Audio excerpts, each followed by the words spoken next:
How's it going, Dopamon fans? Today, history was made when Team China faced off against Team USA. The first time a Chinese national hockey team has ever played at the Olympics. I'm here to break down and recap this game for you, so drop a like and stick around because we have a lot more Olympic hockey content coming. First up, here were the lineups for today. Team USA dipping into the taxi squad.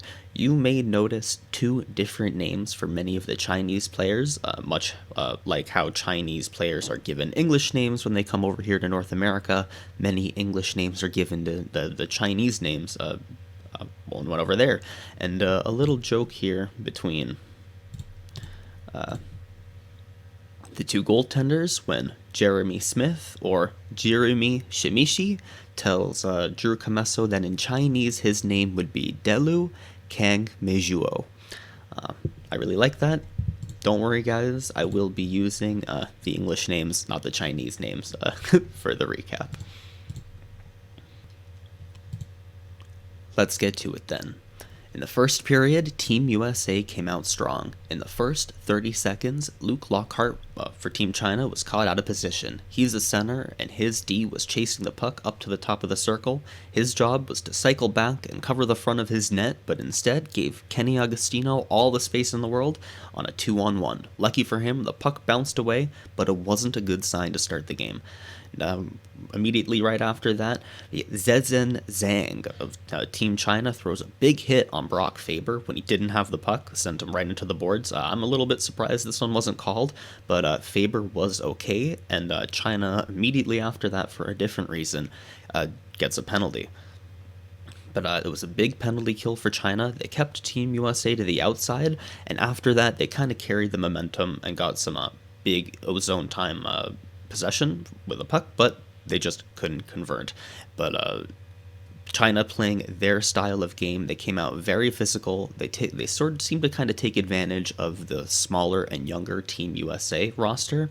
Of course, the Americans having brought a bunch of college level players, so the much larger, physically strong adults playing for Kunlun Red Star, playing for China now, certainly early on took advantage of that. Especially in the first period. But around the 5-minute mark, Team USA really settles into their puck possession game, and they start to adjust around the hard checking of China by making smaller, quicker, smart passes that kind of render China's forecheck just completely ineffective. And it took until the 10-minute mark for China to really get their big first offensive chance. It's Spencer Fu, who dances around the American defender but just can't tuck in the puck, and instead gets a penalty for driving the goaltender. And on that penalty, Team USA does not make a mistake. It is Brendan Brisson jumping on a loose puck and a bit of a broken play in front of the net, slaps the puck hard and gets the puck past Jeremy Smith to open the scoring 1-0. After that, we get a lot more physical hockey by Team China, who gets their first ever power play. They do get some chances, but they don't have any finish. As the period ends, it's a lot more possession for the United States. Every time China gets any offensive zone time, the American team was really good at keeping the puck to the outside. But in this first period, we do get a really good look at China. I thought that they played their type of game. Only down 1-0 in the first. Obviously, they're the underdogs, so it's good to see them, not getting outscored too hard. And I also like that the ethnically Chinese players were getting minutes in this period. We saw a big hit from Ruyan Yan, who is essentially the 7th D, but got some good time on ice. As the game progresses, China does rely more on their top line, but it was nice to see them in the first period getting the time that they did. To start the second period, it's all Team USA. They're faster, winning puck battles, and maintaining puck possession, though Jeremy Smith is looking sharp. China's first chance doesn't come until a point shot with no traffic, 4 minutes in. They try to be physical, but they just can't compete with Team USA's speed. In the first period, it worked. They could play their game, but it started to break down for them as the Americans adjusted. And I want to use this quick little picture right here to give you an example of just how tight checking the Americans have been. That's the single Chinese forward getting pushed to the perimeter with the puck. 5 Americans are on him.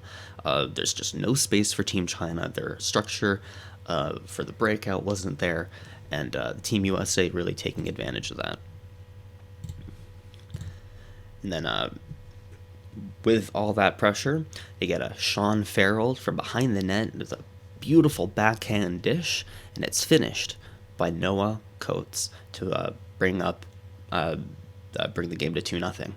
And at this point, we see, just like that image I showed, a lot more individual efforts by the top players. They're trying to go in alone, jam the puck, force the puck, to the net, hope for their own rebound, but there's no follow-up, no sustained pressure. The puck, after that bounces, goes to the perimeter. Sometimes they get, a bank shot in, but after that, there's just no second effort. Even with the few rebounds that Drew Commesso was giving up, Team China just couldn't capitalize on any of it. And I think that was their biggest downfall. Of course, the score ended up being 8-0. They never scored at all. A bunch of unrelated penalties, 3 seconds apart, gave us some 4-on-4 hockey, where Brian O'Neill, tucks in a crazy pass from Melee, making it 3-0. Though not long later, a neutral zone breakdown by China gives the USA a 3-on-1, where Farrell, just all the space and all the time, lets a beautiful wrist shot rip right top shelf to make it 4-0. And that is how the period ends. To start the third period, it's all Team USA again. 1 minute in, we have Jeremy Smith on kind of a broken play. He's diving around, completely lost in his own crease, sitting on his butt, legs split open, can't find the puck. Farrell, with basically an open net, just easy taps this one in to make it 5-0, and it really seems to deflate Team China. Their pacing and physicality just completely disappears. They're not, trying very hard on second efforts. They're doing a lot more low percentage shots from the perimeter, but not only that, they're not getting any traffic in front. Drew Commesso, the American goaltender, can see every single shot, from 25, 30 feet out. He's going to stop every single one of them. And there's no second rebound. There's no other chance. There's no, 5, 6, 7 shots in a row. Just one shot. It's pretty easy for him to stay warm and hot all game with simple shots. So nothing getting by Drew Commesso.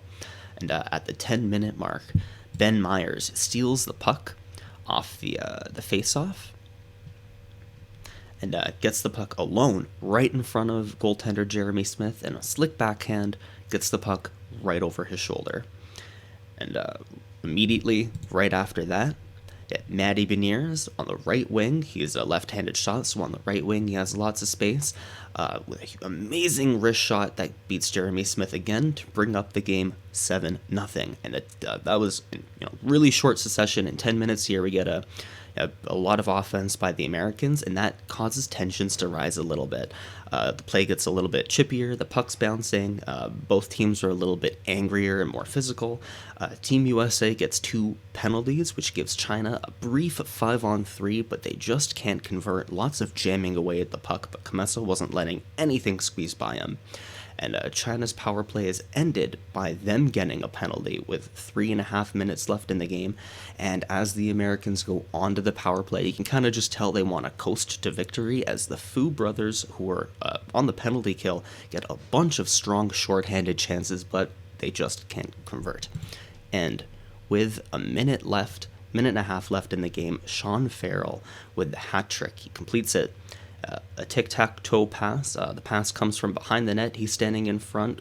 Quick one-touch shot. Goes right over past Jeremy Smith to make it 8-0.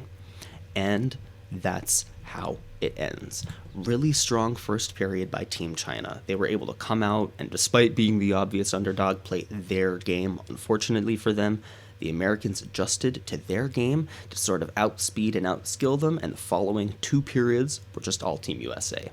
For China, obviously, the Fu brothers were a highlight for this team, but I thought Zach Ewan, a former Winnipeg Jets draft pick, was a huge standout as well. He was physical and active all game, and for ethnic Chinese players, led in time on ice for defensemen. Thanks so much for watching, everyone. We're Dopamon.